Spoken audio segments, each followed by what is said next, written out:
What up? What up? Welcome to another episode of Water for the Thirsty, the word simply, the word refreshing. I'm facilitator. I'm Jared. With me is Courtney and the Bishop Sharika tonight. I expect a handful of other folks to join us in a little bit. We here to chop it up. We've been reading through this Bible plan, now going through for it, closing out the 11th time. And since the last time we got together, we read through some of the writings of Luke and John, Ezekiel, prophecies of Ezekiel and Jeremiah, and the good book of Psalms. And so our conversation should be coming from there today. Bishop, how you feeling?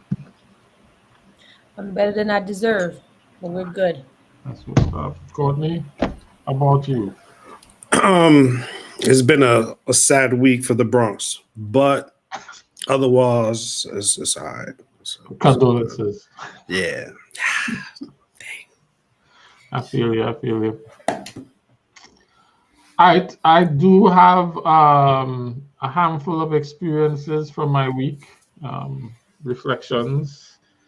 One of them is a follow from last week. Was it last week? Or at least one of the more recent conversations that we had. But before I do, let me ask, anybody got anything in their queue there before I jump in? I had two things saved. I Oh, just so I screenshotted them. Now I gotta remind myself what the question was. So I am in the queue, okay. but I'm looking at it right now. Like, why did I screenshot that? Yeah, why you figure that out? Courtney, would you read for us Luke 22, verse 36? 22. Luke 22, verse 36. That was from October 23. So, yeah, that was from that day. All right, Luke 22, verse 36. All right, I had this one open, so this is ESV. Is that cool? That's cool. That's Sharika's read Bible. That's the only version she's read, so you're good. All right, cool. Only. All right. Wait, Luke, what? One more Luke time. 22, verse 36. 36. All right. All right. You good? He said to them, "But now let the one who has a money bag take it, and likewise a knapsack, and let the one who has no sword sell his cloak and buy one." No, that's not it. No. That's not it.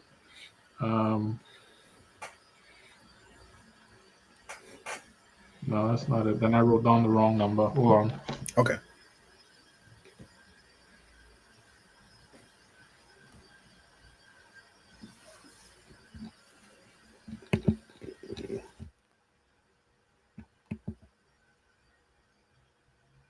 I remember the two reasons why. Check me out. All right, Sharika, then I'm going to defer to you while I get my right verse, because this is not the right verse.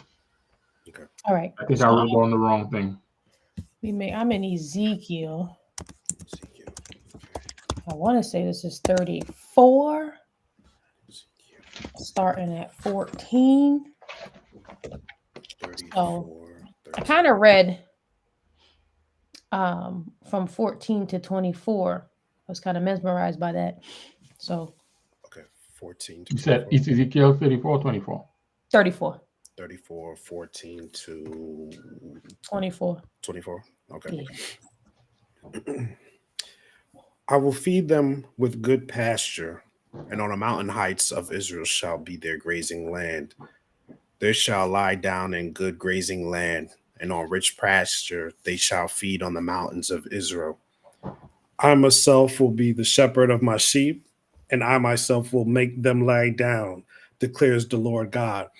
I will seek the lost, and I will bring back the strayed, and I will bind up the injured, and I will strengthen the weak, and the fat and the strong I will destroy. I will feed them in justice. As for you, my flock, thus says the Lord, behold, I judge between sheep and sheep, between rams and male goats. Is it not enough for you to feed on the good pasture, that you must tread down with your feet the rest of your pasture, and to drink of clear water, that you must muddy the rest of the water with your feet? And must my sheep eat what you have trodden down with your feet? and drink what you have muddied with your feet. Therefore, thus says the Lord God to them, behold, I myself will judge between the fat sheep and the lean sheep, because you can push with side and shoulder and thrust all the weak with your horns till you have scattered them abroad. I will rescue my flock, and they shall no longer be a prey. And I will judge between sheep and sheep. And I will set up over them one shepherd, my servant David, and he shall feed them. He shall feed them and be their shepherd. And I, the Lord, will be their God, and my servant David shall be prince among them. And I am the Lord, I have spoken. So I guess I must have been in a mood on this day. But one thing that really struck me was how much command the Lord was taking of his people. Like listen, step aside. This is what I'm gonna do. I'm gonna do this, and I'm gonna do this, and I'm gonna do this, and I'm like, it felt like two things could be going on in his head. And I know there's a backstory, but when I was reading it, it was like two things could be going on in his head. One, I'm tired of y'all acting like I'm not running this show. And so let me be very clear about what I'm doing and who I'm doing it with and the type of authority that I have. But I also saw it as something that was actually very, what's the word I'm looking for? Soothing. Especially in like these days where you can really just kind of get down. And I felt like the Lord's reminding, like, this is what I do. I take care of my sheep, and I'm going to feed them, and I'm going to do this, and I'm going to do that. And so there's no other strength that they need to think about. I don't need no man's help. I don't need no extracurricular help. I don't need none of that. I'm going to take care of mine. And then when I'm ready, I will then set somebody else to help me, but I'm going to straighten out my flock. And I'm going to straighten out my people before anybody else gets it twisted. So that was really a thing for me that I resonated with me the whole entire day as I was fighting, my everyday struggles. Like, I got this. That's what's up. I'm going to read through this again. Give me 1 second.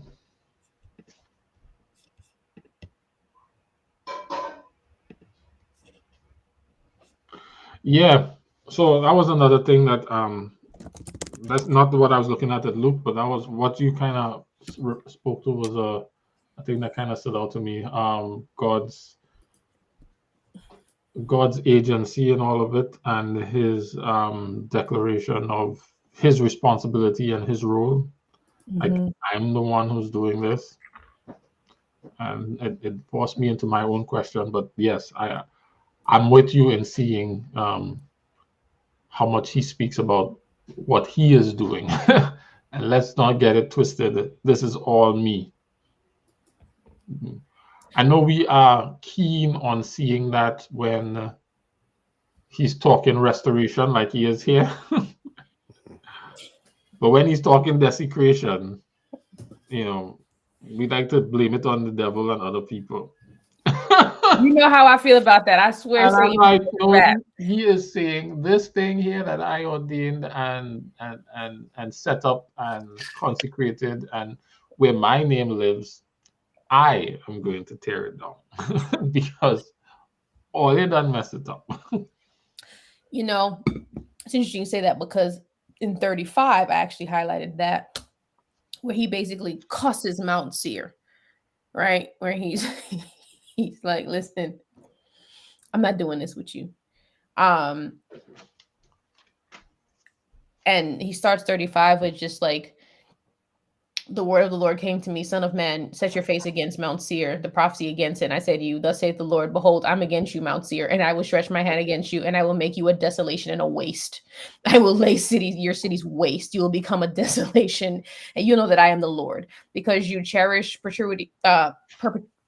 perpetual enmity and gave over the people of Israel to the power of the sword at the time of calamity and at the time of their final judgment. Therefore, as I live, declares the Lord God, I will prepare you for blood and blood shall pursue you because you did not hate bloodshed. Therefore, bloodshed will come. You're like, he's just like, hey, I told you I'm taking care of them, but as for you, and I was doing some research, and there are parts of Mount Seir in modern day that people still don't live. Like it's just desolate. Mm. I said, you're finished. It's over. I'm Like, gonna take from you what I gave to you. I will make you a waste. Like, you know how somebody call you a waste man? Like, it's just like just a waste. It's over. Yeah. Yeah. And And then he people, doesn't come and it doesn't come in some miraculous thing, right? It's not like, oh my gosh, this fire came down from heaven and burned us up. Nah. It's the neighbor from up the street. Come and rob you. and bloodshed because you seem to not defend my people. Heard you. I got this for you. And what killed me was like what made me look it up was like I will make you perpetual desolation. I was like, I wonder how long this has been happening. Is this really in perpetuity? It is. It's It still has going been. on.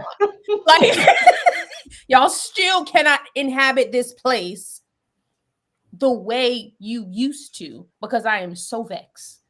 Mm. But we run from chapter 35. We run from You 35. should see the way I mark up 36. I mark up 36. No. It's interesting to me because it's like when people are like, oh, that can't be God. Where do you think we get this anger from? Mm. I think I had a verse about that. He was like, he was mad. And he's like, yeah, I won't be until I calm down.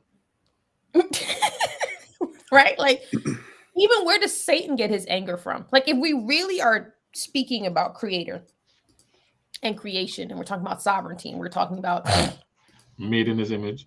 made in his image and everything coming from him, where do you think this level of anger comes from? Yeah. I think we may inherit the anger because it's a part of the emotions of this sentient being. I think we may corrupted the anger a little bit. I mean, I think the saying says it all the time, like your kids get the best and worst of you, right? And some kids can tap into a different level of Super Saiyan, right? You give them a little bit and they just take it another level. Mm-hmm. And I think some of us, the heinous crimes, you're like, well, the Lord did say we got to take them out of Eden because they're going to get out of hand. But y'all, Yo, the kind of vengeance that the things that he just subscribe, I so mad, I'm gonna let them eat you. You eat your own children, and I'm gonna leave them to lay your body, hang outside there. I'm like, you can imagine, you talking about God, and this is the kind of rhetoric coming out of his mouth. This kind of violent, sadistic sounding destruction. it's not even sadistic sounding, it's sadistic, right? Like it's not even sounding. It's like, but you don't want to. I don't want to be on record saying that about God. I'll say it. It's 8:19 p.m. Eastern Standard Time, November 1st. Hope you paid your I don't rent. want Your to be on mortgage, record saying that. all due, right? I'm gonna say it because I feel like so many people are kind of ashamed of what God's really capable of. And a lot of people believe that love is outside of discipline or love is outside of consequence. Yeah, discipline, context, and then there's, I think, yes, it was when we was reading Courtney about the demons. When I asked if anybody thought the demons, the demons' response was strange in Luke 8. And I remember saying no, because they seen what this guy can do. yeah, and then we read Ezekiel 5 that day, and I was like, look, that's when he said he was mad, because that was the same day. So yeah, let me go back to that right quick. Ezekiel 5, 8 to 13. I think Courtney read that as well. Yeah, when he was like, I'm against you. I want you to know, and I will execute judgments.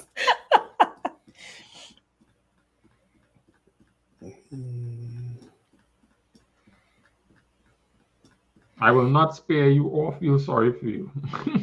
Right. I will Yeah, execute. here it is, verse 12. A third of your people will die of the plague inside of the walls, or they'll die of hunger. A third will be killed outside with swords, and I will scatter the last third of your people to the wind. I will chase them with the sword that is ready to strike them down. Then I will not be angry anymore, is what he says. When Verse I'm 13. finished, I'll be calm. And before My that, great anger will die down, before that, he says, and I will be satisfied. I will do with you what I have yet to do, and like of which I'll never do again. That's how angry I am. I'm going to treat you like I've never treated anyone else, and I never will do it again. No However, one of them demons was like, please, Shut sir. this was not on my list of things to do today. I beg. Like, you know. But I don't know why.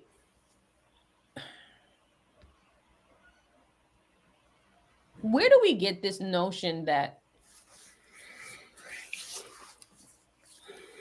Actually, I think I know where we got it from. So I don't even want to ask it. Well, I'm still curious now. Right. This notion that, like, anger and love can't coexist. I mean, like, all right, if we use the sadistic term, right, it's usually like.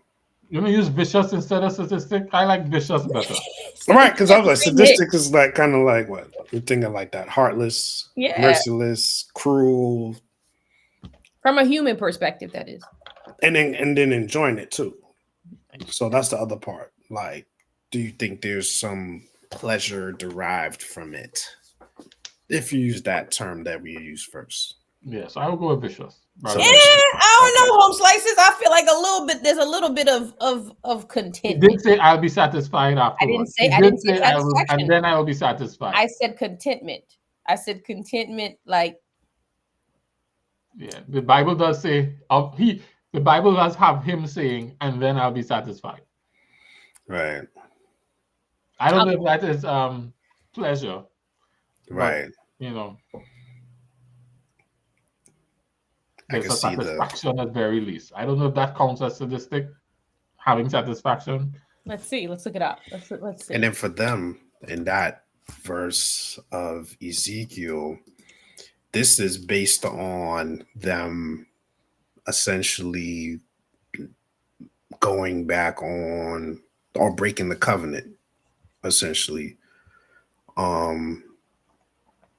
So I don't know. Is that not just fair payment? If you say you give me your word, you're gonna do something, and we agree. All right, I'm gonna keep this. You got my word, and they said, all right, well, my word is bond. Then you go and break your pact, like. Yo, I agree with you, Courtney. I'm with you. That I'm just asking. They entitled to everything that they got. Right. I think I am commenting on the language being used to describe the viciousness of the action that is going to be undertaken. Okay. So this is not no. I'm gonna snap my finger and everybody will turn to dust. Yeah. This is all they gonna die of starvation. Some of them are gonna dead with a sword. Your body's gonna lie outside. You go eat your children. You go, like that is that. Any human thinking like that, you will say that man is sick. To plan and plot that kind of destruction on people, and then to say, then I'll be satisfied, and then I won't be mad anymore.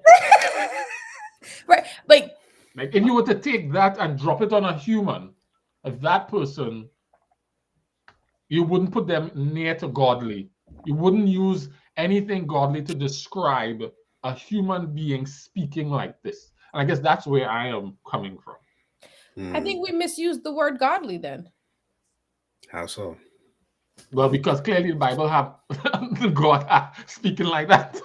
Right. Like, I think we think godly is like all good. I shouldn't say from a human perspective, fair, just, good. And I think godly is more so supernatural in a way, whether it's good or bad. It's just a supernatural thing.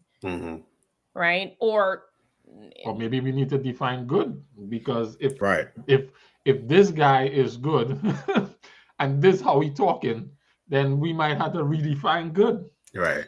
I also Well, I like that you looked up- said justice, because then are we just saying that the manner of his justice doesn't seem like you like, oh, this is overdoing it, or like the oppressor cannot tell the oppressed how to deal with their oppression.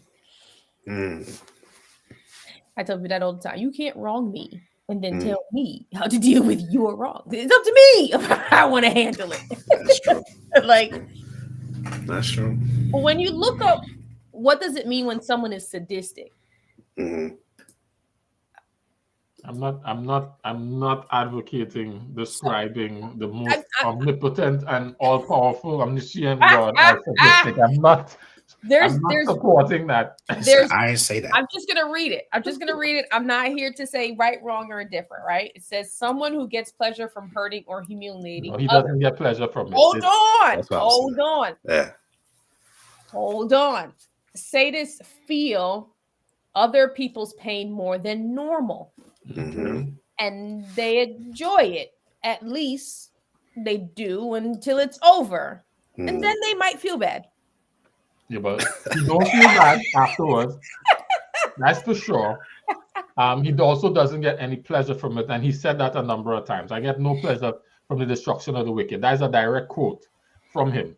He don't get pleasure in it. But he does get upset and say a whole lot of things and execute a whole lot of, I would use the word vicious things, when he is upset.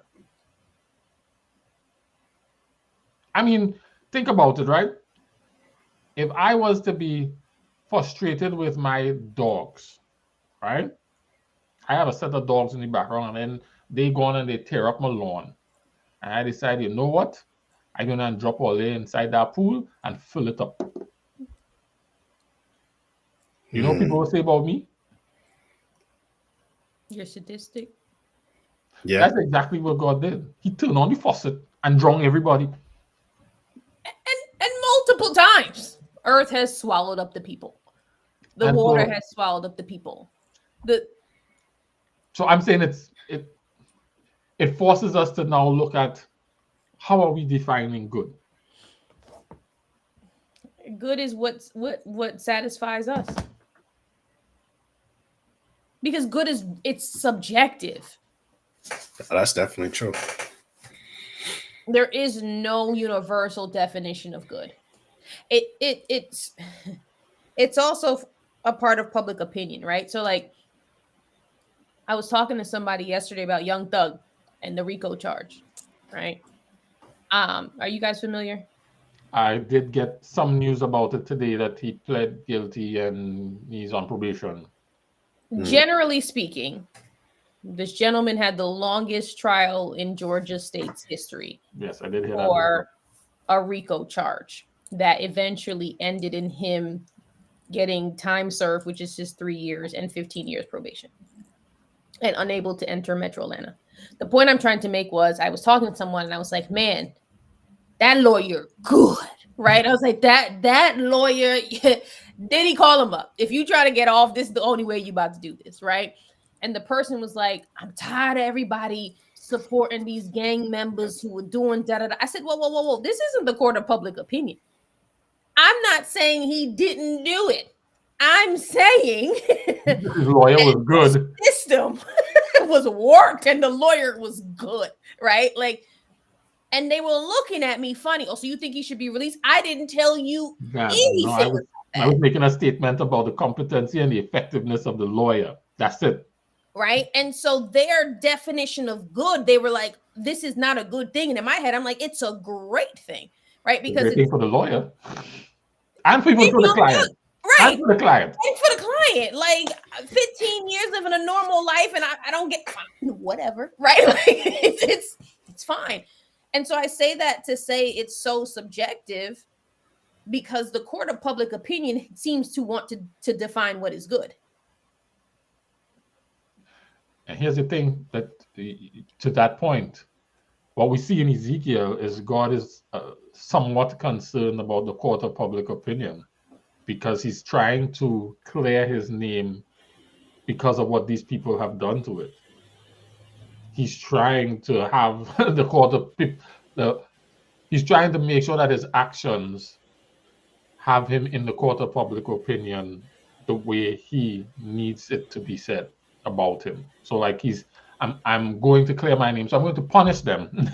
So people will know that even when you're with me, you can't act so. Right? But then I'm going to restore them so that people will know that this is how I am. And he keeps saying, so that the nations will see, and so that because you have defiled my name in the face of the nation, like there are these people looking on that he seems concerned about, and their opinions matter. And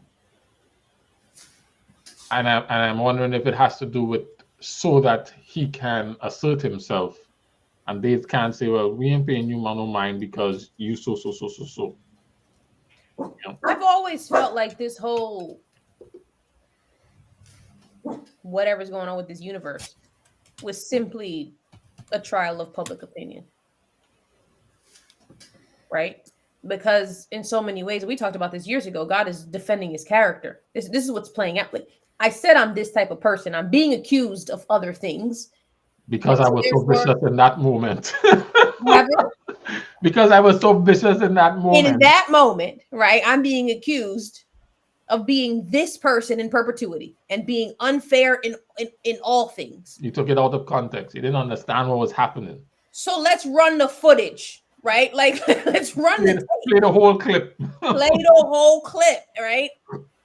And it's like, yeah, like in 34, he's talking about, yeah, I'm gonna take care of my people, blah, blah, blah, blah, blah. In 35, hey, yo, y'all was supposed to be helping my people. Y'all acting up bad. I'm knocking y'all out too. You know? So Mezzo asks, with God's actions, are there times when he did not allow the people some time to make a different decision? I cannot think of any instance where there was not some kind of lead time and warning that was given. I can't think of any. The only thing I can think of is the story of Uzzah, where he touched the thing and there died, but he had pre-advanced knowledge from before, so it wasn't something that he just knew. And all of these vicious acts, at least let's go with the one we reference right now, Ezekiel. Jeremiah, I think we read it. Yesterday's reading has Jeremiah saying, I've been preaching this thing for 23 years. And before me, there were all of these prophets. He doesn't say that, but if you go back through the history, there have been prophets who have been preaching for years and years and years. Jeremiah by himself was out there for 23 years delivering his message before Babylon came. So I cannot identify where he was not long suffering and did not do the appeal, except in any instances where there may appear to be that. If you read into the story and properly unpack it and play it, all these people had a certain kind of knowledge and there was a certain kind of expectation on them. And then there were a handful of instances, like with Moses not getting to go into the promised land. The nature of his punishment was not, I need time for you to correct the thing. Is I need to deal with this issue right here, right now, kind of thing. But before he takes these vicious actions, he normally has a lead time. At least all the stories in the Bible demonstrate a lead time. I mean, think about the Amorites in the Canaan land. Years before their destruction, he gives Abraham a vision and tells Abraham his descendants will be slaves 400 years because he giving grace to the Amorites in the land. What I was going to say is, from God's perspective, I gave you time. From those who may be receiving it, they may not think they were given time. Because that's hard to admit. I mean, as those people, it's hard to fairly say God didn't give me any time. Well, it depends how you're defining what was given to you, right? So, for instance, God, and I'm paraphrasing here. When we left Egypt, I should say that when y'all left Egypt, right? Because we talk about this all the time, and I met y'all on the other side. God said, I'm gonna take care of y'all. You know what I'm saying? I got y'all. Don't even worry about it, sweetheart. I got y'all through this water. I got y'all through the Pharaoh stuff. I got pillar of fire. I got all kinds of stuff going on. And when they start breaking rules, people maybe say, well, you didn't say exactly this, right? You just said, I got you, and you should trust in me. And what I did, technically, you didn't tell me not to do, but it's a form of not trusting. You weren't clear. Like some people may receive that and saying, yeah, but they're not being genuine. Like I'm not saying there. What I'm saying is that our disinterest in accountability would lead us to conclude that we weren't given ample time. Okay. Yes. But we would be wrong.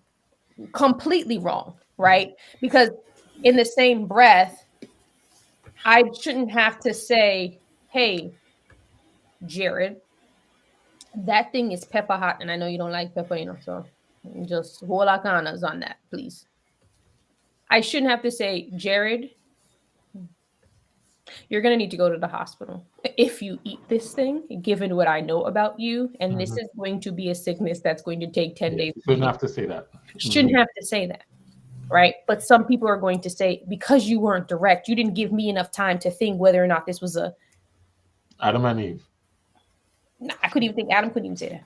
Couldn't even say that. Adam, I said, don't eat it. Like, don't eat it. Don't yum it. Yumming is not it. So Mezzo says, so then the argument can be made that he is enacting judgment based on what has been set forth. Absolutely. Most definitely. Absolutely. I think what we're saying is not that it's not. I think Courtney started to raise that because the people went into the covenant and he told them, he set the expectations and the people violated. And so he was responding in judgment. And then that is absolutely fair. I think it's the way that he's describing the judgment, the nature of the judgment, and the extreme nature of the judgment. There are people in the world today who think cutting off the hand of a thief is extreme judgment. Right. Is vicious. Yeah. And unnecessary. But some people may say, I'd rather get my hand cut off than serve 15. I don't know anybody who's saying that, but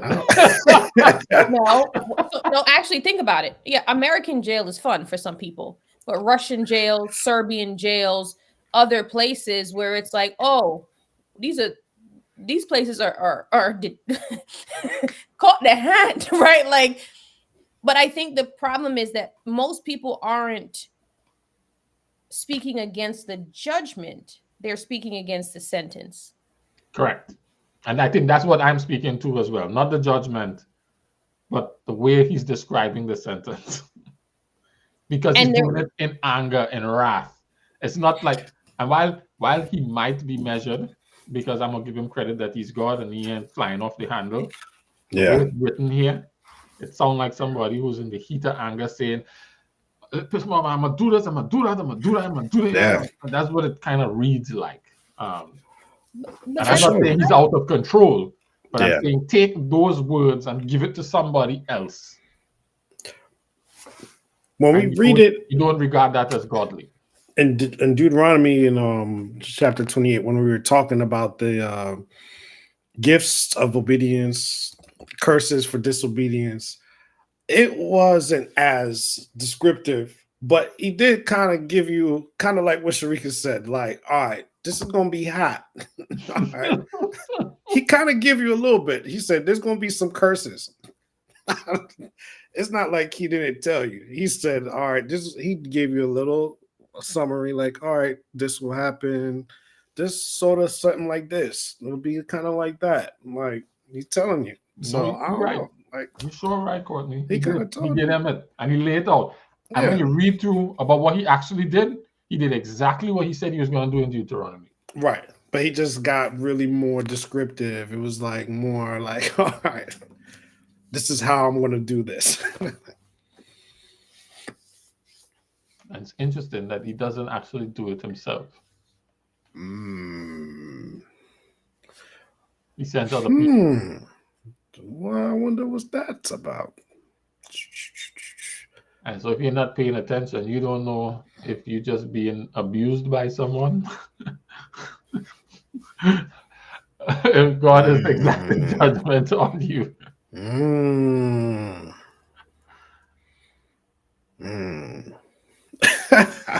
That's crazy. I think I thought about that a couple times. I was like, why is this happening? So I was like, man, it's probably from something. That time I thought I got away with that. I was like, it's my get back. It's gotta be. It's gotta be. Right? I found my verse. It was Luke 21, not 22. And how I was able to find it is I wrote every day. I write on my notes. I write what day I was reading. So it was 10:22, and I went on 10:22 is Luke 21, not Luke 22. So when we get to that, it'll be Luke 21:36. All right, 21:36. When Sharika comes back. All right, gotcha.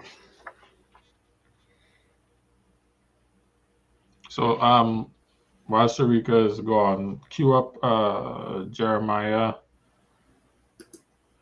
45, 4 and 5. Jeremiah 35, 4 and 5. No, 45. 45. Jeremiah 45, 4 and 5. So this is in the vein of what Sharika raised and what we were just talking about, but it's the question that I was mulling this week.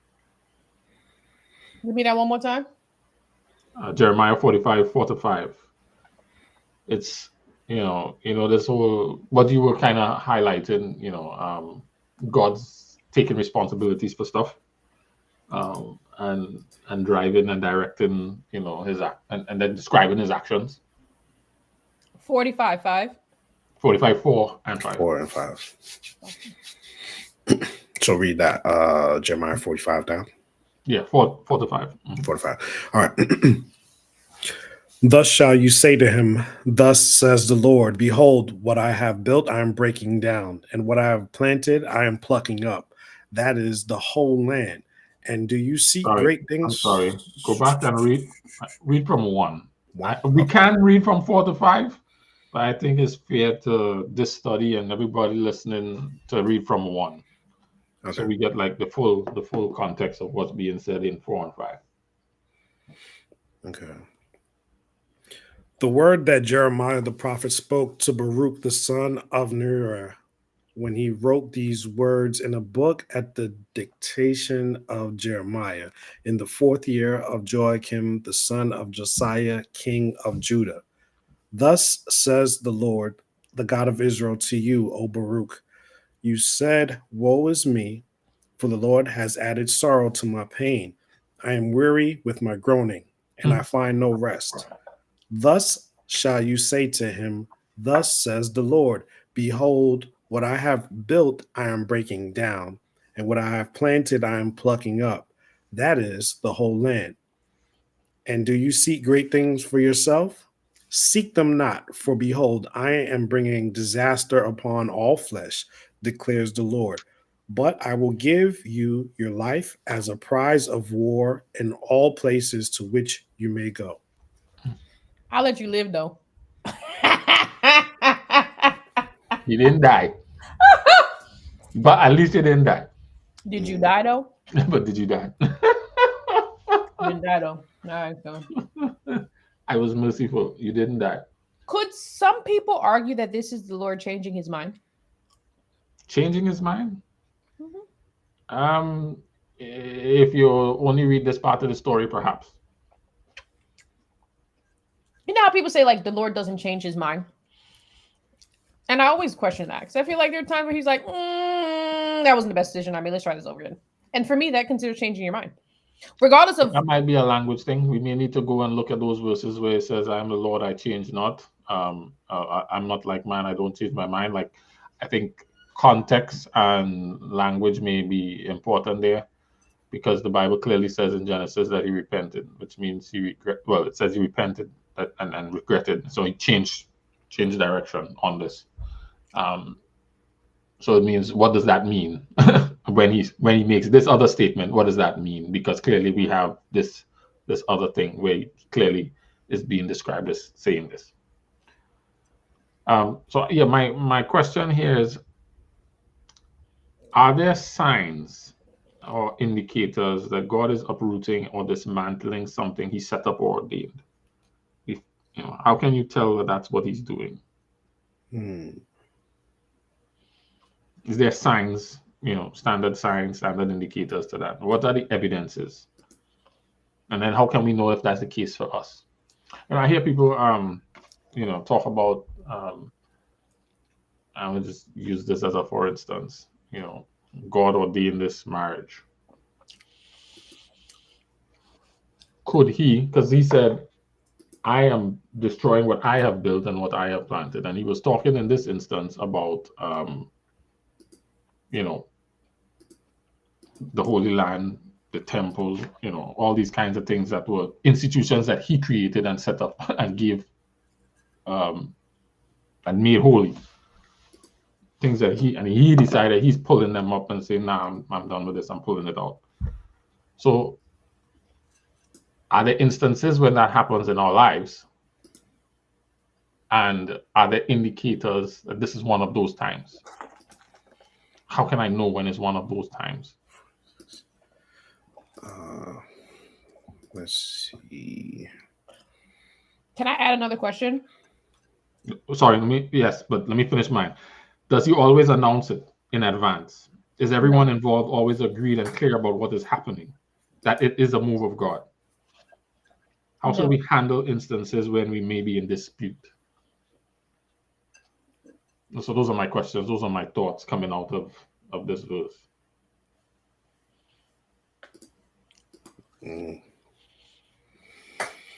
I guess the question that you asked about, do we always know in advance? I would say no. Does he want us that, hey, if you don't act right, I'm going to match this thing up? Right. Church, your job, whatever it is that you pray for and I give you, right? That was clearly from me, right? Whatever it is, your job. So that's what I was going to say. Like, I feel like you may know when it's going awry, right? I don't think you need anyone to tell you you're not following the command. Excuse me. I don't know if you know how long he's going to allow that to take place. When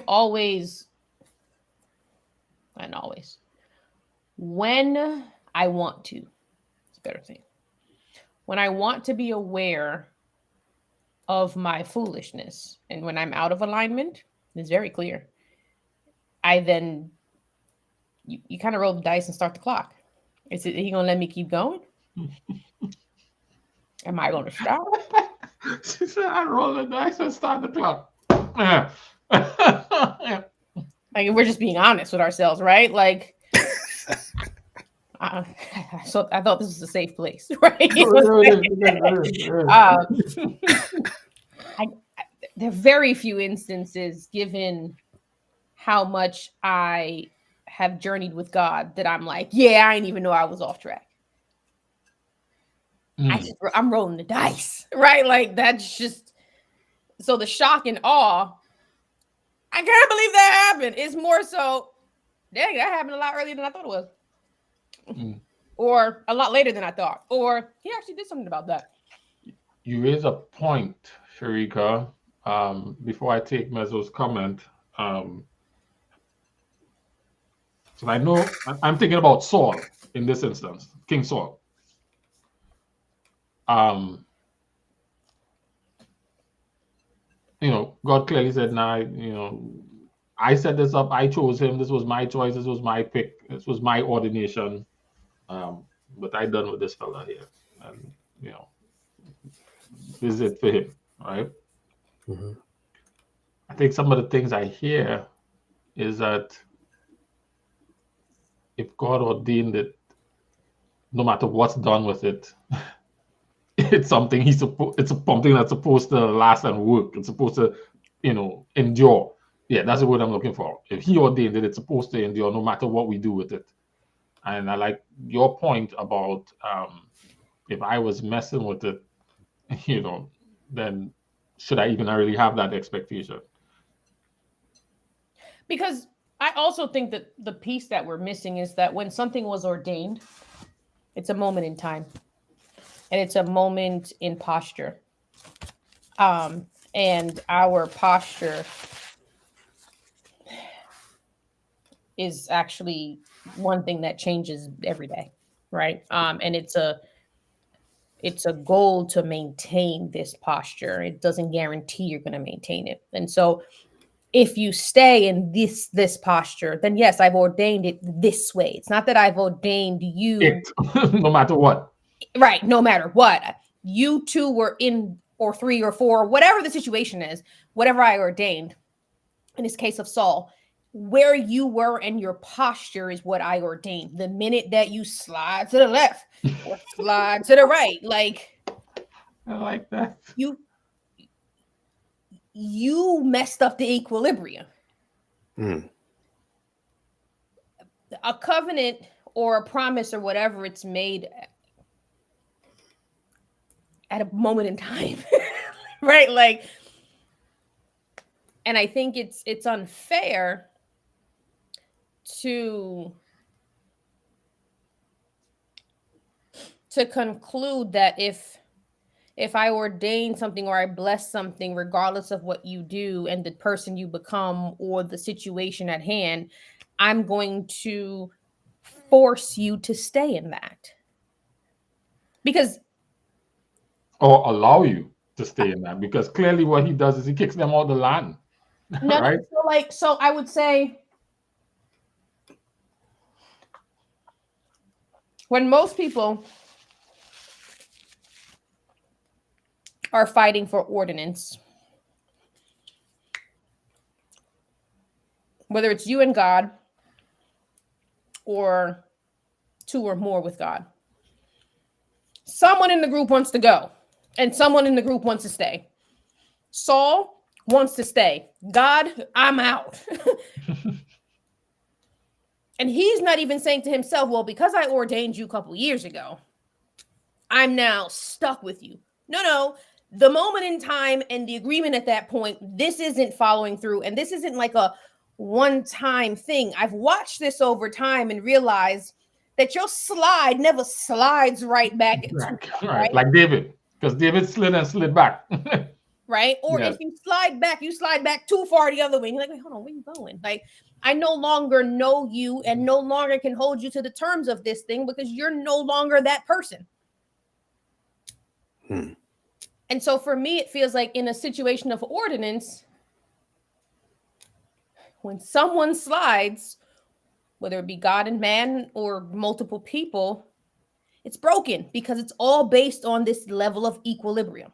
And if God can get himself out, why can't humans accept that, hey, I can get myself out? Word.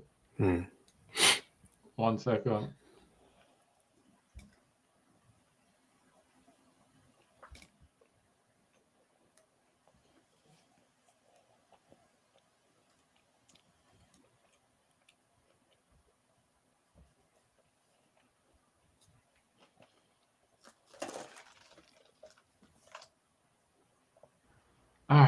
Yeah. No, I feel that. Let me get Mezzo's comment here in thinking aloud. We can know based on the relationship. Clarity and understanding improves the relationship, meaning if we know God, it becomes easier to see his works. Again, thinking out loud. Okay. I could see that. I would say Mezzo. I think you may be even giving humans too much credit. Ain't even relationship based. I told you don't do it. Whether you do it personally or not, I said don't do it. What about like Nebuchadnezzar? Right, they wasn't homies until later on in the game. You know what I'm saying? Like, and that's my big homie. I need to put some respect on Big N. You know, like, respect on that man's name. But yeah, that was interesting. Like you said, he had that. Like, okay, this is set for you. Don't do that. Then, I don't care what else you do. Yeah. Don't do this. Yeah. Just, and even when dealing with Pharaoh, because if you haven't watched Moses on Netflix, y'all are missing out. You know what I'm saying? The end was trash. The last 20 minutes, I was like, why did we rush this? We could have got 4 or 5 more episodes of this. But anyway, I digress. When he's talking to Pharaoh, and I love how good this was done. Listen, I just need you to do this, right? Like, this ain't about no relationship. I don't really care how you dealing with these Egyptians. That's your people. Ain't none of my business. Don't do this. Or do this, right? So it's not even a relationship, because I think when you think relationship, two people have agreed to be in community with each other. It's not an intimate relationship, but it's definitely a relationship of I am an authority in this space. Respect my authority. I tell you do this, you know? I think it's more so even an acknowledgement to say, I see you, you see me. You've heard about me, I've heard about you. That being said, let's draw some lines here in the sand, can we? Right. Same thing with Nebuchadnezzar. I heard about you, you've heard about me. Can we draw some lines in the sand? I don't really care if you serve me. That's another thing that I don't think people. Well, I do, and here's the service that I do care. This thing that I'm asking you to do, that's what I care about, and that's the service that I was going to say, I'm asking you to do this thing, this directive. When I'm saying service, it's kind of like surrender versus submit, right? I'm asking for a surrendering right now, not because you want to, but because I'm just better. Like, because I don't need you to submit. Just go along. Just go along with it for right now. Like, actually, this actually might benefit you. You know what I'm saying? Like, I might get some things off your hands if you just deal with this proper for right now. And if you don't, it's going to cost you. I'm telling you. You know what I'm saying? I'm telling you from now, you heard about me, you know how I move. Think about it, right? Like, and then it's just walk away. So, like, I think for us, though, who have chosen to submit, Mezzo, like the relationship part works, because we've talked about in the past, like, some commandments will never be given to Jared that will be given to me, and vice versa, because it's an individual man's sport. But at baseline, I run this city. Like, so, like, just do it.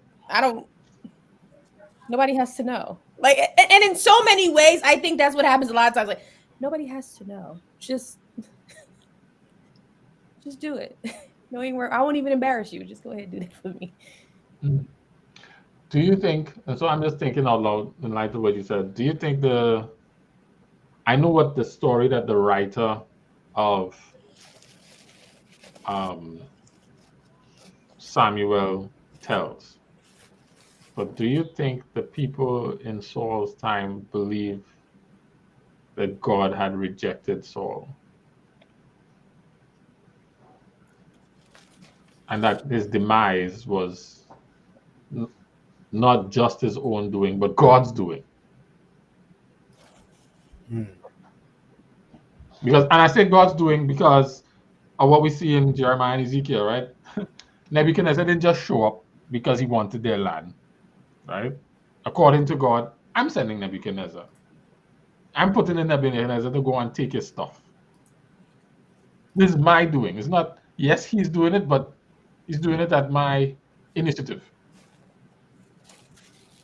So, do you think the people were aware that this was God's doing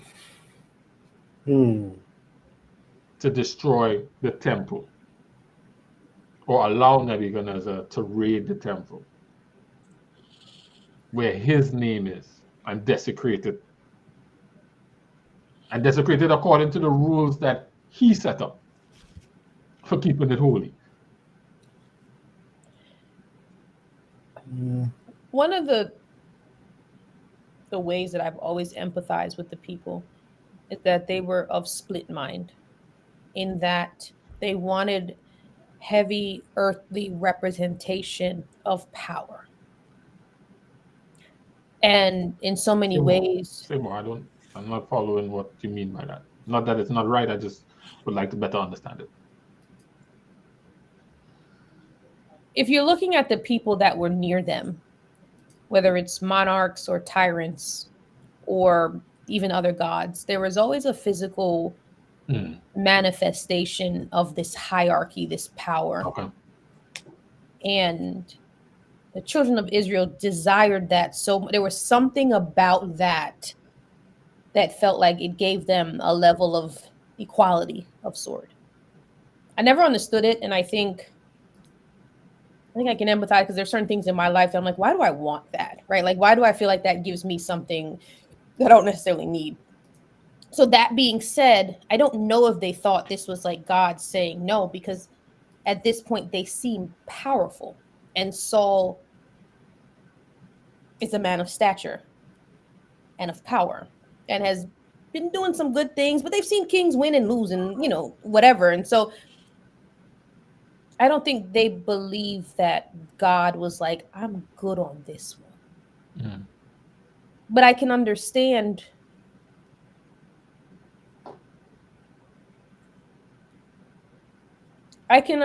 why, because I also, like, even if you put it to modern day,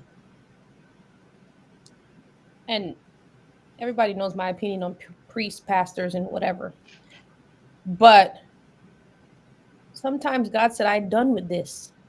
And so many people won't let it go because they have stature and they have representation, and there's no way that God would be done with this person. And he's like, I'm really good on him.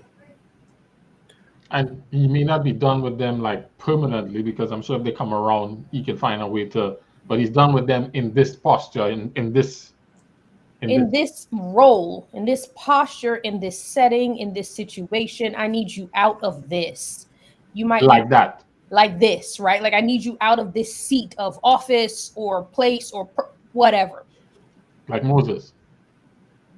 Like, if you're reading Moses out of context, it's like Moses did something wrong. Then he's then rewarded for, right? Like, and it's like, that doesn't make any sense, right? But it's like, no, I need you out of, you're a hindrance now. So this role doesn't suit you anymore.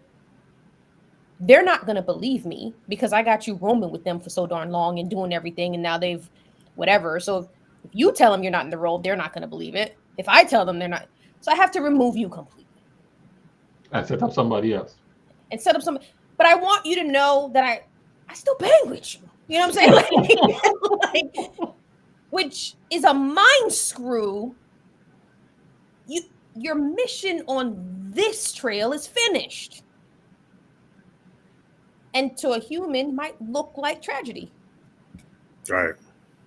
And if you don't understand God or what he's doing, you may not necessarily see that as his initiative. Yeah. I mean, I think from the human perspective, at times we see, riches, or as Sharika said, status, positions, and so forth, as I would say an appearance, an outward appearance of God's favor. So most people probably look at that and like, wait, what? Like, so you must be out of favor if those things go awry, right? So, and I think about the rich young ruler, when we're talking about, there was that kind of question of, if it's impossible for a rich person, then who can be saved then? So people kind of have this idea that's associated with that. Mm-hmm. That's sad, because I promise you I don't look good broke. Just don't. Says, I think there's some who are oblivious, just like in today's world. Everyone may not be on the same page of who God is and what he does. That's so right. But it's willfully ignorant. And that's been my new thing for like October, and now it's moving into November. You're willfully ignorant. Tell me more. If you don't know who God is, you're choosing not to know. Why you say that? Because I can know everything else. Mm. I can know anything else. On Beyonce's internet, on Al Gore's wireless, we can learn anything, right? Like, so you're willfully ignorant. If you're not sure who God is, read.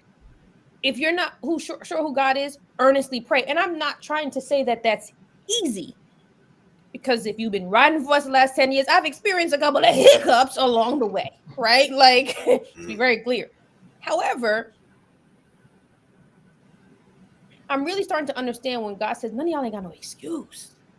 Because I can speak to the babies because I can, and I can speak to the elderly because I can. But if you choose not to want to hear me or be willfully ignorant, I ain't gonna hold you. You seek me and find me if you seek me with your whole heart. I will be found by you, is what he says.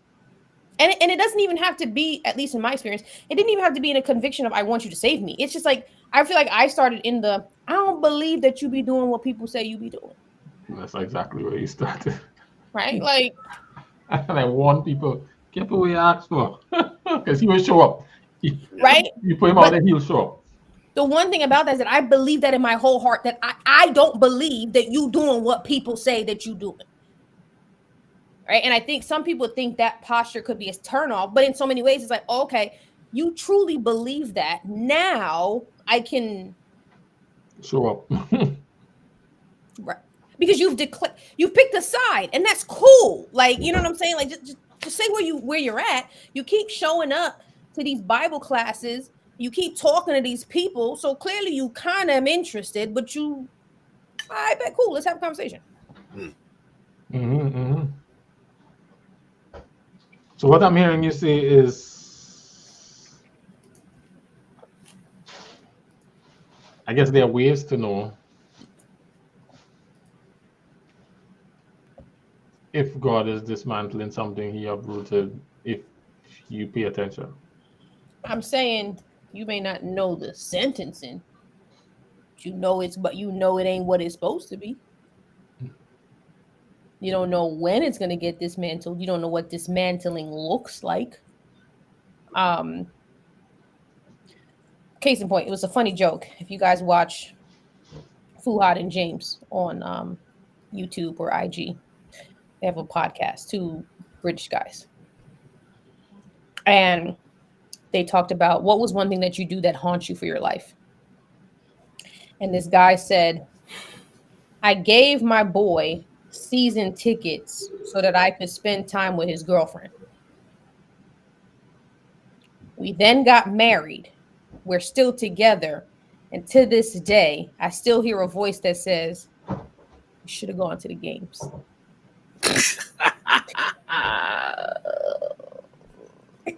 Mentally being dismantled and stuck in the marriage, right? While his boy was kick up enjoying the games. I got season tickets, my boy. Like, this is my thing, right? And so I say that to say dismantling doesn't mean he's going to get divorced. It didn't mean he'd be in literally, he said every day, he's just the voice in his head. We should have gone. Right here. Once in a lifetime, my boy.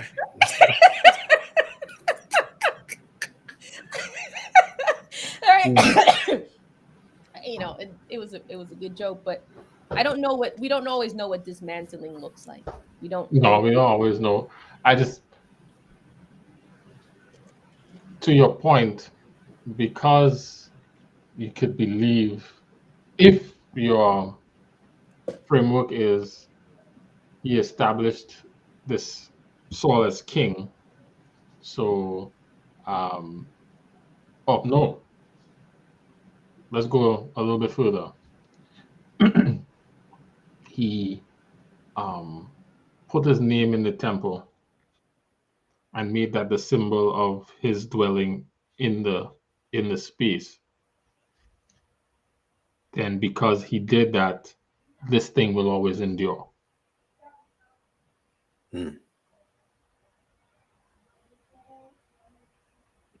And that goes into the misunderstanding of I am Lord and I do not change, to your point before. Yes. But if it's just a symbol, right? Is it?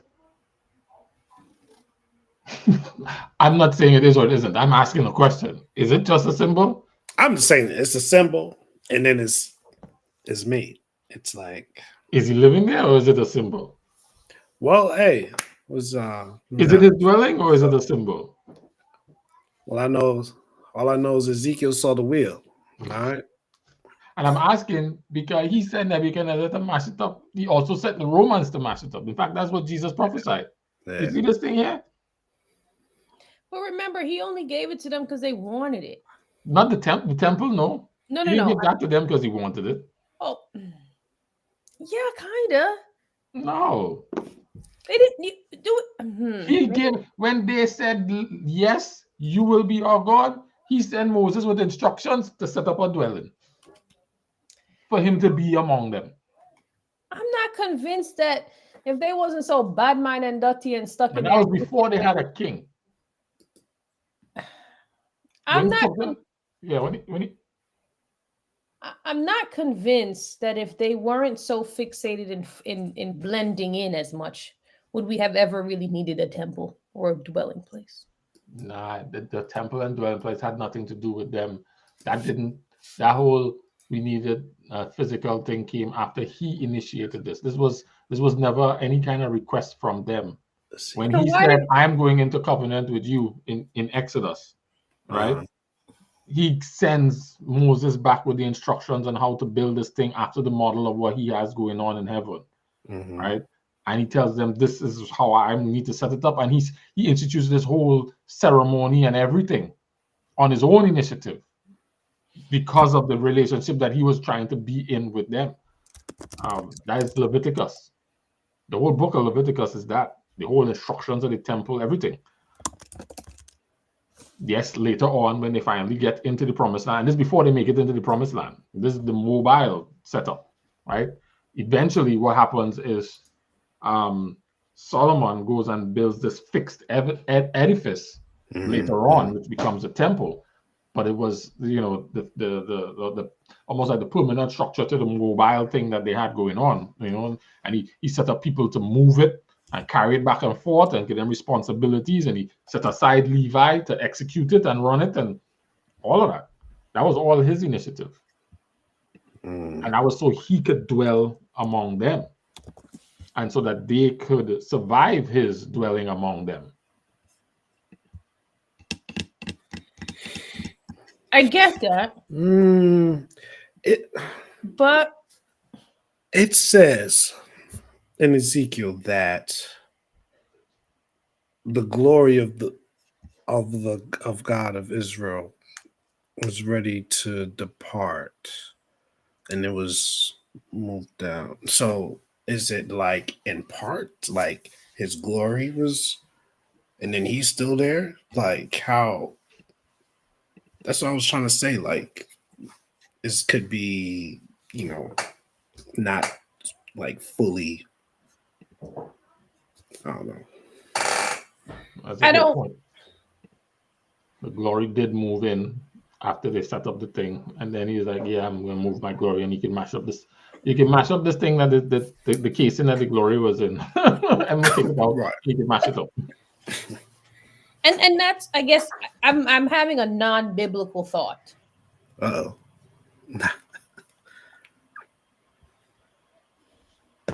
And that's what I was trying to Google.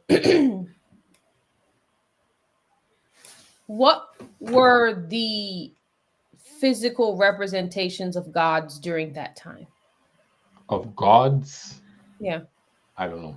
I don't know enough about history. I could tell you about what the Bible says about Yahweh's physical representations at that time. I can't tell you about other nations and their understanding of gods. And I think that's where I'm stuck, right? Like I get what you're saying. Like he's like, build this temple for me, and I'm wondering like how many other people did they see, and did he?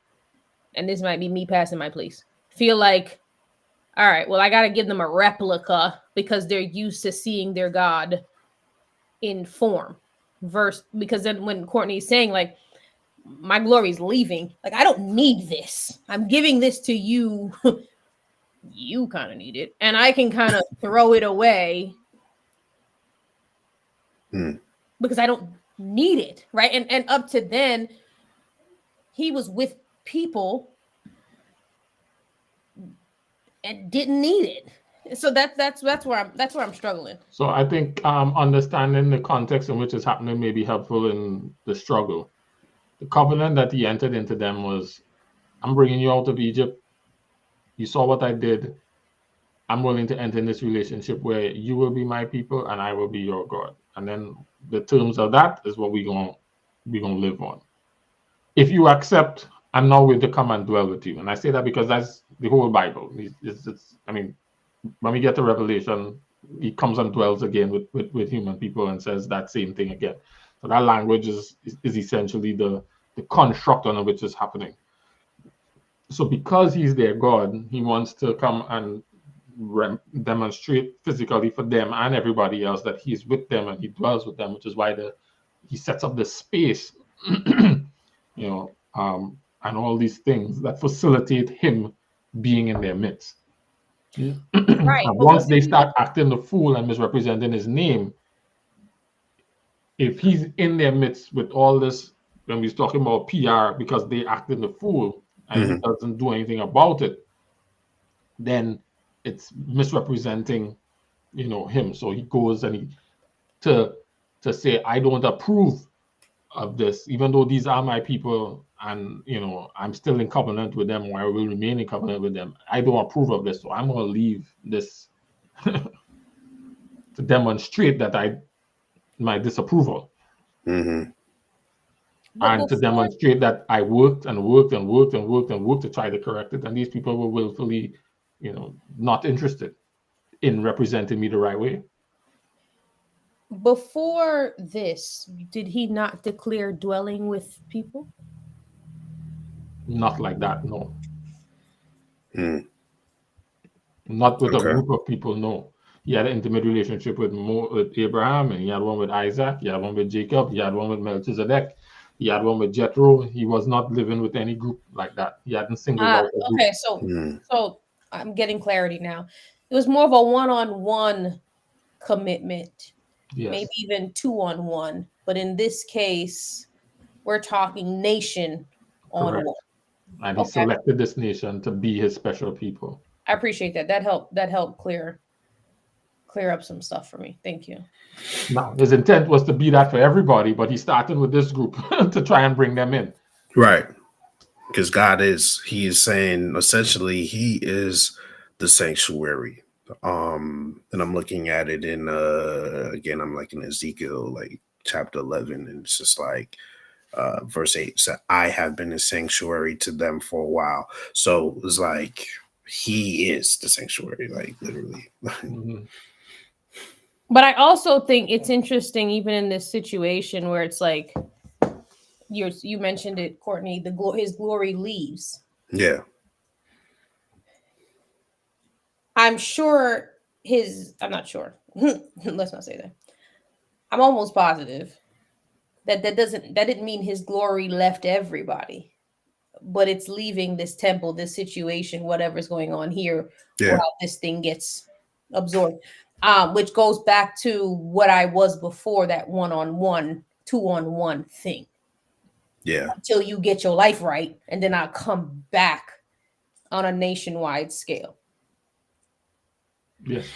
Yeah, that's true. Because as he's talking about even scattering them, he's talking about I will gather them, gather his people, assemble them.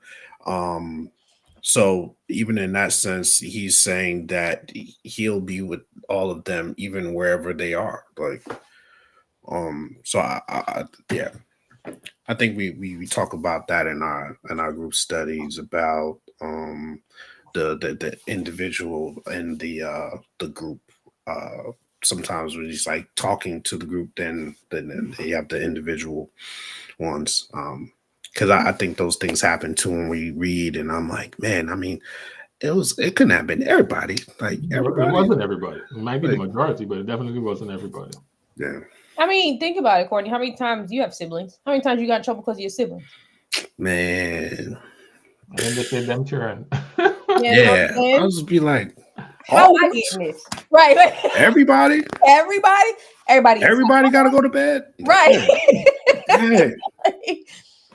Dang, how I getting it? Right. Or have you We ever all been? had to run laps now. Right. Have you ever been in a situation where like everybody got punishment, but then you got a little bit of special treatment right before the punishment or something? Right. Right.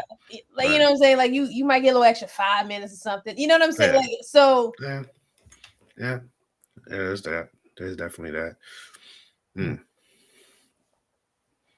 I think about something Sharika said. I'll come back when you all get yourself together. That glory never came back and hasn't yet. Now it will, according to Revelation. On the earth, we knew it's gonna happen again, but the glory has now, as you pointed out in the individual, has now come through the Spirit to dwell in these individuals. God doesn't come back and bring His presence back to the earth in that manner again. Like even when they rebuilt the temple, the glory never came back. Wow. I didn't realize that. That's deep. I mean, Jesus came in person, so that might even be better. But true. And then God said, "Yeah, we done with this here.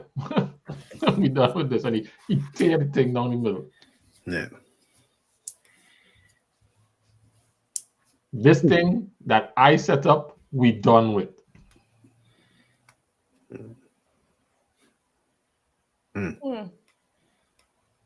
That's what it sounds like. That's what it sounds like Jeremiah 45 saying, right? I will destroy what I have built. I will pull up by the roots what I have planted. Yeah. I will do this throughout the earth. I mean, Mount Seir is perpetuity.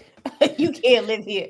Like it's just certain things he just does. He's like, I'm done. I promised you that land. I gave it to you, and now I'm kicking you out because you didn't treat it right. And there's nothing you can do to change my mind. But He was merciful. He brought them back. He restored them. He sure did. But that wasn't on the time they wanted. And it was different when they came back. It wasn't the same, right? And that even goes back, wow, to even when you're talking about asking about like the ordination of stuff. I can bring this back. It may not be the same though. Yes, but I can bring it back if you act right. I can restore it. It may not look the same, but I can restore the agreement. Maybe be different terms. I mean, think about Job. Job didn't get back the same children, but he gave back another 10. So there's a restoration element that's possible. Or think about another one. Ezekiel, we read about it, the dry bones. I could bring them bones that's so dry. I could bring them back to life. Like it's not hopeless when I mash it up, right? I destroyed or uprooted and unplanted the thing that I ordained, but I can put it back together if I want to. The thing is, how will you respond? How did you treat the thing I gave you the first time? And if I give it back to you, how will you treat it? Will you do the same thing again? Man, that's like just saying. That's like pointing to the future to me. It's just like we sitting here talking about when God is talking about being the father of talking about Abraham and Isaac and Jacob, but referencing them in the presence, right? Like so even in those, I just keep seeing that same thing with God of like, I change that stuff or destroy it and I can bring it back. Like he just keep showing you like after time, like I am able to bring all this stuff back. Like, which means that his emphasis isn't on this thing. It isn't on the land. Yeah. It's you and me in the land. Mm.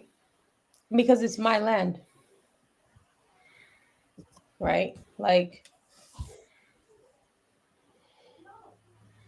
I think even when you see it play out, we have a lot of ownership of God put, or God's ownership on humans, not necessarily his ownership on land and property and things of that nature, right? So, like as you're saying, like, it's not about I can move this if I like. I can uproot 10573 Church Street and make that your home if I want to. Mm. Right. And there are people who you'll hear their testimonies and you're like, yo, that man really let them live on that street. Like, you know what I mean? Like that house was never up for sale until they was ready to buy a house, like, or whatever. Yeah. Yeah. And I think back to Mezzo's point, those type of awakenings or realizations come with relationships. Yeah. But not necessarily the knowledge of God. I think it's a depth of what he can or cannot do. You know what's interesting, Sharika and Courtney, as I'm reflecting on the scripture, it's interesting that the history of these people, they admit and accept that they were uprooted. That these people didn't just come and steal and put us out, that God sent them to put us out because we misbehaved. Yeah. They actually acknowledge that, document that, and celebrate that as their history. Accountability. That's the weirdest thing. Because you could blame all this thing as, oh, then, those people, they just came and they did this to us and they were so unfair. And, they were like, nah, yes, those people did that to us, but we look for that. I also think that those are the people, and biblically, you notice God chooses people that stand 10 toes down, whether in good or evil. What do you mean? Saul was killing Christians, right? Yes. Perfectly. He may have not drawn the sword. He might have not drawn the sword himself. Well, that's up for discussion. People talk about that all the time. But sentencing and saying, yeah, I'm good on that. I'm good doing that. I'm taking accountability for doing it. I'm rolling with it. Peter, I'm cutting ears off. Nuck if you buck. Like, it feels like God deals with people who hold themselves accountable to their actions. Did you do it? I did. I did. Right? Like, and whether you're a villain or a soup, I know accountability. And I think he can work, or it would appear that he works best with people who understand accountability before he gets involved. All right. That's an interesting take. I don't know, my mind. But Saul was never accountable. Yeah. When I say accountable, I meant Saul, the king, not Saul the Paul. All right, so I can't work with this. Sean the He Paul. wasn't accountable. He's like, and that's kind of why God went, yeah, yo, you gotta go. You gotta go. I can't work with this. This doesn't work for me. Like, I think one of my favorite parts of David, when God was like, yo, I said what I said. You know what? I messed up. Not crying anymore. Baby's dead. It is what it is. What else are we doing today? Right? Like, what else are we doing today? That was Nebuchadnezzar. I'm gonna fight you for 7 years. All right, you right. My bad. He's like, all right, here, take it back. I have it on ice there for you, but so you can go back to it.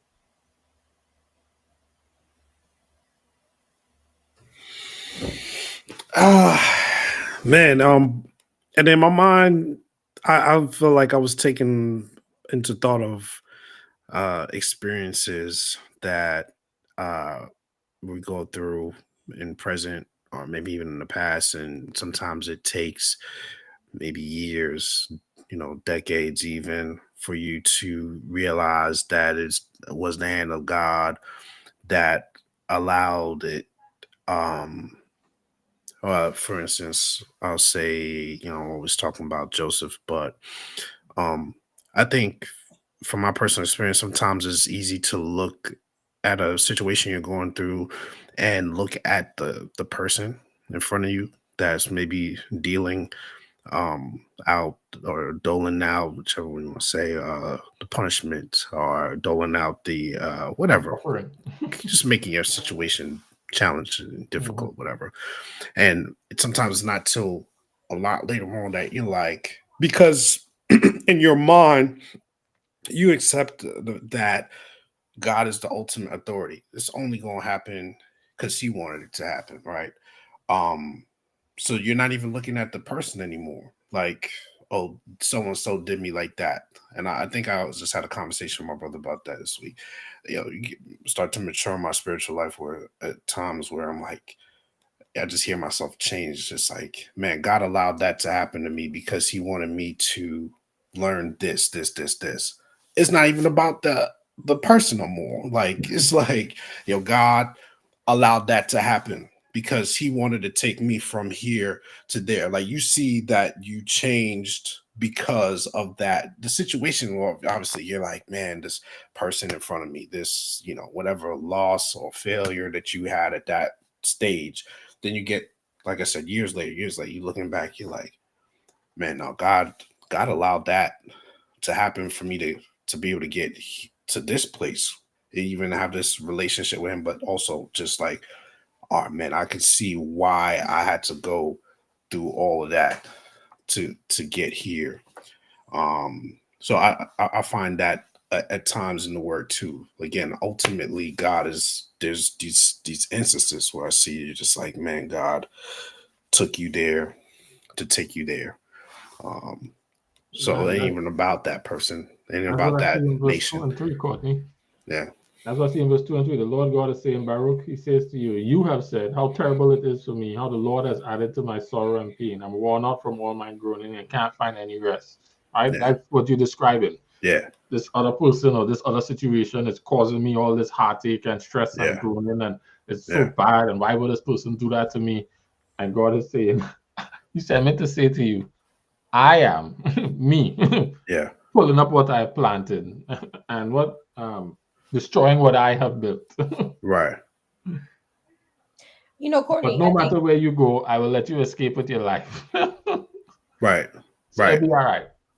Right. And it's like, and then maybe you are all right. And he says you're all right. In this case, he's saying you'll be all right. But some of us, like, maybe it takes a while for us to know that we are all right. Like, for Or real. that God is the one doing it. Yeah. Yeah. It might take a minute. I don't know. But, Courtney, I want to publicly say I think that's very mature of you to reach there because I ain't there yet. I can't. but that's what I'm saying. You know what I'm saying? I see. I guess my maturity is saying that I'm not able to know when that is for anybody, and it could be No, this whatever the situation. Something might you could feel that way in a short term. Something may take 50 years, 60 years. I don't know. Like, No, I mean you're right. You don't know. I just think like that's a level of growth that we all should aspire try to. to get to, Mm-hmm. where it's like this was a situation, not a person thing, right? right. That doesn't say that you're not holding the person accountable, Yeah. um, but you're seeing the forest from the trees, right? Right. And I think, yeah, I'm gonna put that on my list of things for the next 5 years. That is, I think it just happens for real. I'm gonna lie. Like, I just think like it's just a thing of as time passes, and like I said, there's just certain instances of things. There's some things I still can't make. Again, me personally, that I can't make odds end out of. Like, why that had to happen like that. But there's other instances where I'm like, hmm, this was very frustrating, stressful kind of situation where this person was, you felt attacked. And then it's like, oh, okay. I see how that kind of uh, made me strong. Yeah, I think if the table turns, Mm-hmm.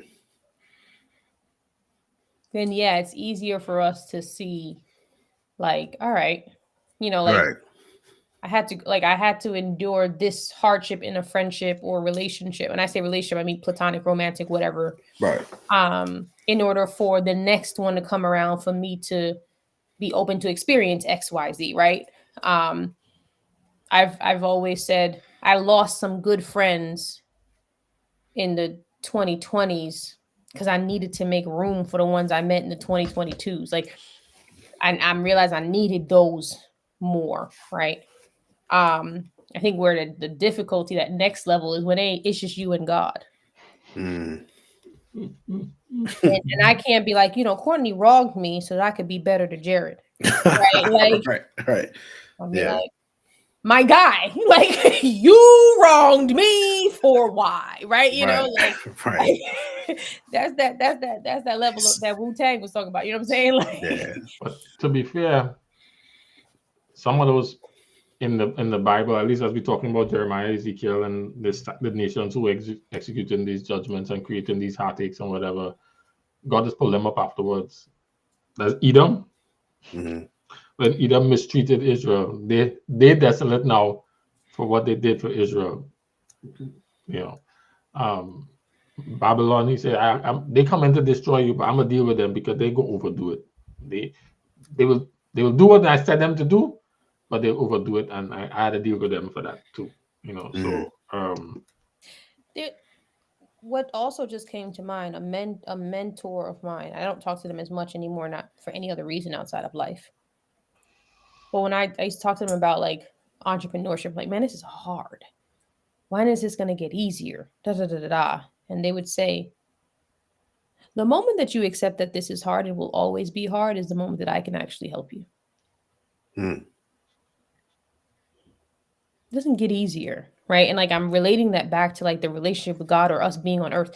The moment you expect it is hard, Yeah. that it always be hard, things get Then I easy. can help you. Then I can help you, right? Like, but there's this I don't know where we got it from, maybe it's birth or society or whatever, that this thing should get easier. And Right. the valleys is a punishment or a judgment, and then it gets easier, reward. And it's like, I never guaranteed that. In this life, you'll have trouble, but take heart, I've overcome the world. Is what he's actually said. Mm-hmm. And it's such a hard pill to swallow, but it's so true. Like, accept that it's hard. And you'll get good times. Like, just because things are hard, and maybe like from a West Indian point, every West Indian, time hard enough, but you can have a good laugh, a good time. I think poor people on the island are some of the happiest people. They ain't got nothing, but they make a good time, right? Oh yeah. They're good times in hardship. And I think that's what I'm learning. Like, appreciate the good times in the hard. That is going to transition me to Psalm 91, 14 through 16. Courtney. All right, Psalm 91. I was like, this is for another time, but you just walked straight into it, Sharika. This might be why those people are having a hard time, but, enjoying themselves. Psalm 91, 14 through 16. Okay. And it reads, because he holds fast to me in love, I will deliver him. I will protect him because he knows my name. When he calls to me, I will answer him. I will be with him in trouble. I will rescue him and honor him. With long life, I will satisfy him and show him my salvation. So I had written here, precious gifts from the Lord. The things that I put that we value differently and take for granted. That's what I've written here. First one is salvation. Second one is safety. The third one is responsiveness. Fourth one is honor. Fifth one is presence. And the last one is time. Wow. I think before this conversation, I would have looked at it like you said, like people have a hard time with it. But like there's I don't know what version AI is giving me right now. AI is a dangerous world to live in. But it's saying, I will rescue those who love me. I will protect those who trust in my name. What it doesn't say is that I'm going to rescue you from what I got. You know what I'm saying? Like, he said, yo, you in my hand. it's kind of like I tell people, I can talk smash about Giannis,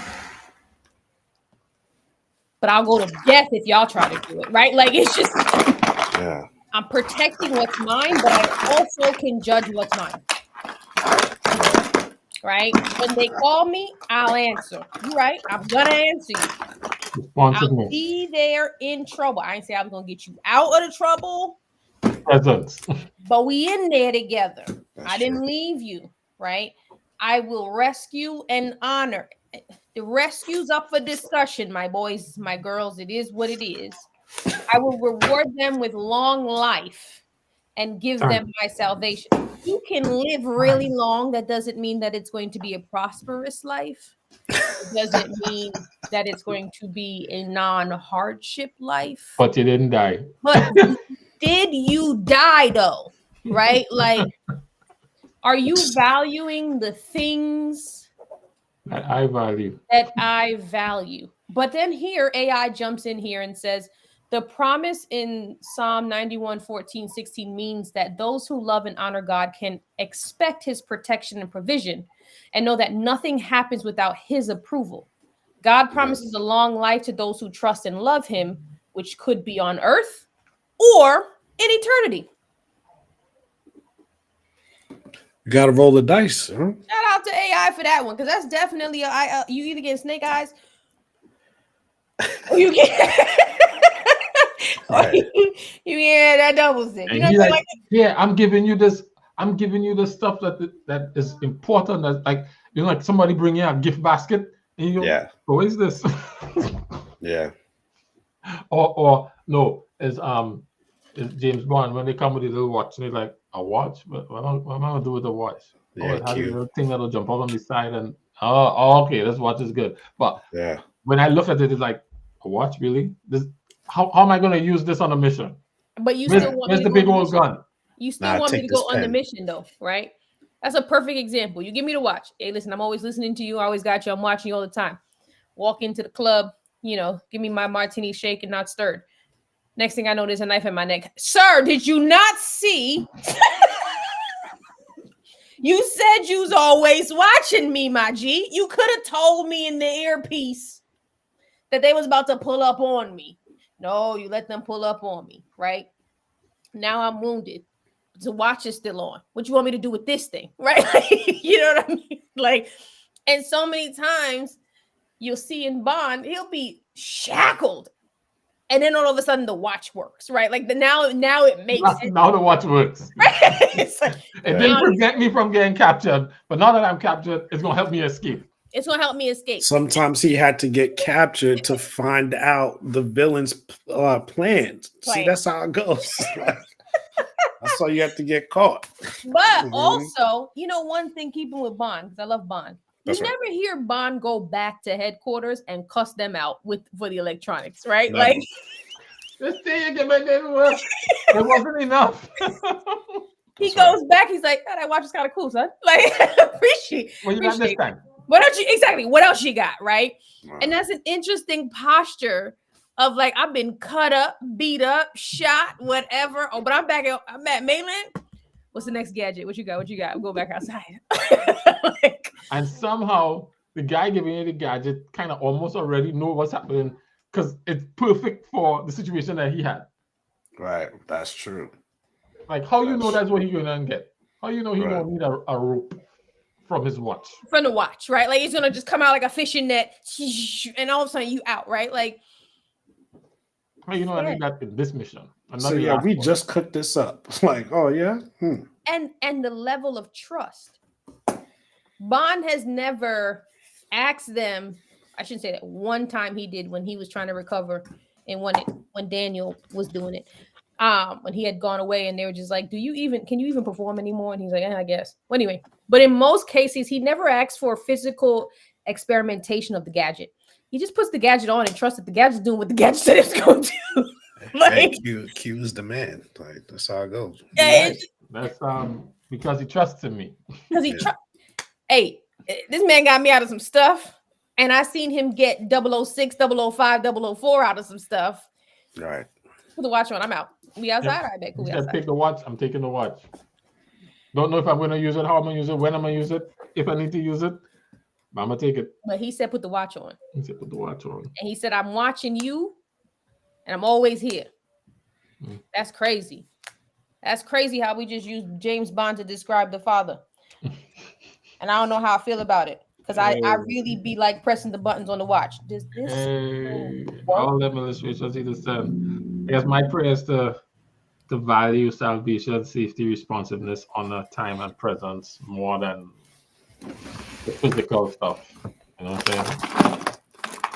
Right. It's like you almost have to like be deprogrammed, like because like everything of this world's telling you to value the other stuff.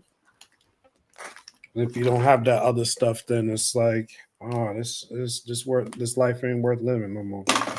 God saying, for the one who loves me, this is what I got. I got responsiveness. I got salvation. I'm gonna give you some time. I got a watch for you. I got the watch. You didn't say money, you know. You didn't say wealth. No, hold on, Lord. James said was never time. broke. James was never broke. So I want us to do unto others as I've seen you do to them. You know what I'm saying? But I also know he provides for his children. He knows what we can handle. He You know what I'm provides time. Huh? He provides time and presence. No. I also think he provides provisions. Yes, he does that. Yes, he does. They're not saying that he doesn't. Yeah. No. But it's funny. I feel like I'm walking away with like, yo, trust the watch. Stop. Like just trust. Just wear the watch. Take away. Trust the watch. Yeah. Put it on every day. And just wear. Stop pressing buttons. Right? Like just again, like James never tries to use this thing prior to it being needed to use. You're not trying to see if it worked. You're not trying to see how long the fishing line is or the rope is. You said the rope in there. I bet the rope in there. And sometimes he didn't even tell you the rope in there. You just realize you press the button. Oh, shoot, there's a rope in here. Like, it's just, I bet cool. I think there are other exchanges equally hilarious. It's just when Q's telling Bond to bring it back. Yeah. Yeah. Car back. Nope. Right. Yeah, right. I'm not bringing it That's back. not happening. That's not happening. But Q also got another car every single time. Because you got to know your personnel. The car not coming back. Like the manual says that I should tell him to bring it back, but I know who I'm dealing with. What's that other Aston? Y'all ready? Because I So you're gonna blow the Maybe I'll get lucky this time. Maybe he'll listen to me this time. but cue up the next one. Right. Cue up the next one. I know my personnel. Yeah. Know your personnel. Man, Courtney, what are you walking away with? Oh man. Let me see. Well, first of all, the last thing we did, I did just wrote down that part from Psalms. I just wanted to keep that close to my chest. Just again and leaving it like that. Like this is what God is offering. Like this laying out what trusting God looks like, and this is his pledge. Like I will do this for you. This I think again just conversations we were having again. I think I'm leaving with often God is going to give some sign, give you some time, some grace period before he exacts that justice or exact what he says he will dish out given the circumstance. If he told you to be obedient here or there, whatever, just I think his track record says he's gonna give you some time, give you some rope, you know, and you know, you as Sharika said, you're gonna have some time to, upon the river, upon the bank, you could slide, you could come back, but you have some time. He's given time. He's gracious enough to us to give us time. I think mine is the Sharika's first, second. No, that was her first. The initiative of God to take action and being able to know when he's at work, and then combining that with what you shared, Courtney, the maturity to see in the things I'm experiencing God at work. Is my takeaway. And then the second one, and I think this was profound to me, was when the bishop said, ordination is usually in a moment in time. Posture is usually based on a posture given a moment in time that needs to be maintained. And just because it happened here doesn't mean that it's set indefinitely. And regardless of how the circumstance or the posture changes.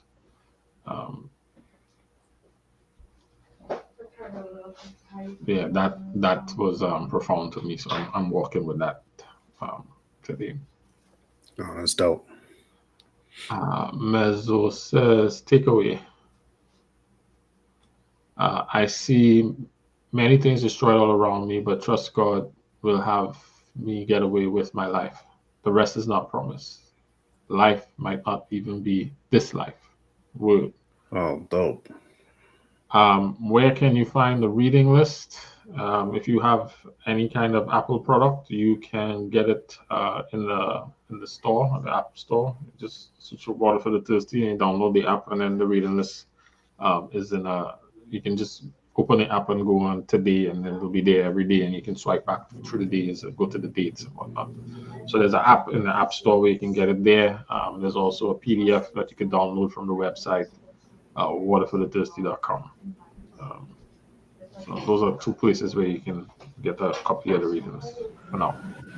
It used to be on the Google Play Store. So if you don't have it, I think it's not up there anymore, and we haven't been able to get it back on. But at least it means you might have to switch to Apple products. You might have to switch to Apple products, or use the PDF. And I think there's also a printable version of the PDF. So like if you wanted to print it and get staple and all them kind of things, I have a version of that as well. So just hit me, I can tell you that. All right, thank you everyone for the conversation tonight. Bishop, you want to pray for us to close up? Sure. Heavenly Father, I want to thank you again for allowing us to gather. I want to thank you again for allowing us to dig a little deeper and for being in our presence this evening. I ask that the takeaways that we have right now may stay on our hearts and that we will not forget them when situations that seem awry come our way, and we can remember what we learned tonight and nights past. Be with the cast members who weren't here and those who've watched online and those who did not usually watch online. Just nudge them a little bit so that they can spend a little time with you if they didn't already.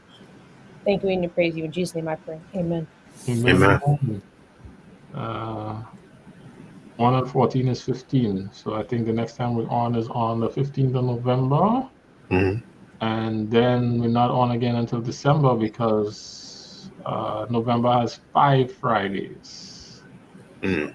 We're going to be off for 2 weeks and then back again. So the 15th and then December 6th. So we're going to be off Thanksgiving weekend, Thanksgiving week as well. So I appreciate you guys. Look forward to chopping it up with you again. And until the next time, drink up. Drink deeply, and we'll see you in 2 weeks later.